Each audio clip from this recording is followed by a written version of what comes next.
2007, Philips made an early and a pretty radical decision to then sell off some of their service centers to Infosys BPO. That was a choice at that point to take the centralized shared services and actually find a better way to create value. And creating value to me is about creating more efficiencies and driving costs down, and on the other hand, of course, also finding additional opportunities to add value to the business. But initially, I think the cost argument was important. So we sold off in 2007. And then in the years after that, in 2009, 2010, we increased scope. So we kept finding processes that we could then outsource to an external service provider, unfortunately very unharmonized. So, of course, a large component of that was that we had we used a lot of resources to run our processes, and we could do that much more effectively using a third-party provider. We started in 2010. Probably 2010 was the early start, but in 2011 we created additional value for Philips by moving some of the rule-based controlling and rule-based accounting processes into Infosys. What that means is that we started to create some of the descriptions for the more complex accounting processes, but the ones that could still be caught in a rule-based work instruction. And in addition, also the reporting. So we identified reporting needs that our company had, where we could actually service that need from a center of excellence rather than having lots of people with lots of spreadsheets all over the world. And there was a more efficient way to do that.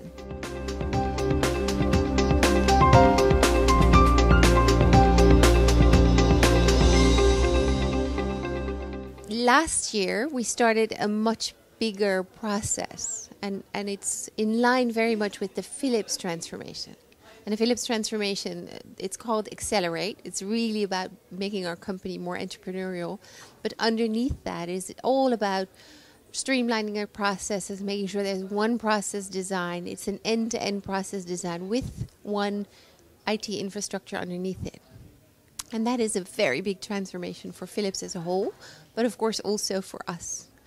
To prepare us for that, we actually brought a lot more services again to our BPO, and we really centralized what remained in less centers in our captive environment. If you actually at some point want to do a large transformation in Philips where you're going to harmonize your processes, you're going to implement one infrastructure underneath it, you got to make sure you actually have more control over your processes. And if you have them in 90 plus locations in 60 plus countries, it's going to be very hard to do that. So we made the decision to centralize, and then subsequently now to harmonize our processes and to start in 2014 with the implementation of our systems. At this point, we're also at a very interesting point in our relationship with the BPO, because next summer our contract will expire. So there's a lot of work going on in how can we actually expand that value even more. So I'm sure next year I'll have more to talk about.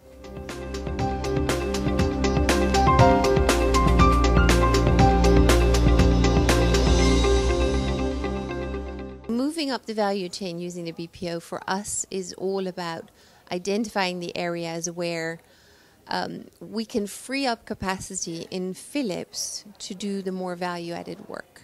And that means in all those places where we have FP&A resources, we can already do a lot of standard work that they used to do themselves. We can do that in one location, in one standardized way. So that allows us to free up analytical capacity. These people can do the smart analytics, and then the starting point of their work can be done somewhere else. We've also really implemented, I would say, an optimized finance operating model. So we've got business partners very close to our business, taken work out of their hands so that they can focus on what needs to be done to drive value in the business. They are supported by FP&A resources, financial planning and analysis resources. Some of the simple work, some of the preparation work has been moved out to the BPO. Then we have accounting and internal control resources, all pillars in our finance operating model. Specialist on accounting and internal control, and we try to take out as much work that can be prepared or can already be done by our BPO. All those activities are now allowing these guys to really focus on what they have to do in their specialism. And that's how we're driving value. So wherever we can, we try to right size our organization, and we try to take out some of the work that can be done, and bringing that also to areas that give us some cost advantages as well.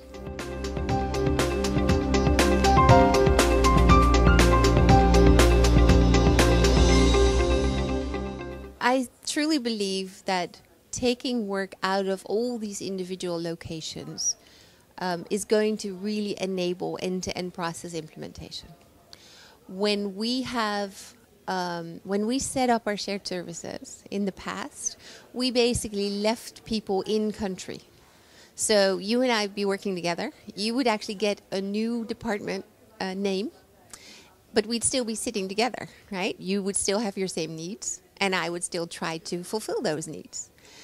But it does not lead to harmonization or standardization. And we have a desperate need to get to very harmonized standard processes. And that means we got to drive out those individual needs. In addition, having a group of new competencies and somewhat upgraded skill sets in our captive area really helps us to design those new processes, to implement automation. And we were, I would say, a little behind on that, and we're doing a very tough job on catching up and really getting ahead of the pack on that. The other area that I would like to mention to your question is that we don't have a GBS right now, but we have something that we call a shared services platform. And it's a team of people from each of our functions that get together on a regular basis and that look at opportunities where end-to-end we can collaborate to come up with streamlined processes. And we used to not have those conversations. So I would have problems in purchase to pay. And of course, I'd point at the procurement guy, and the procurement guy would point back because, of course, I was never paying on time. And now we're sitting together. So we've identified purchase to pay and on and offboarding right now as opportunities for this shared services platform. And we work together to implement end-to-end processes, end-to-end process improvements ahead of the overall process redesign that we're doing. All of that will really accelerate in the coming years. Process redesign is really on its way, and the underlying system implementations will start next year.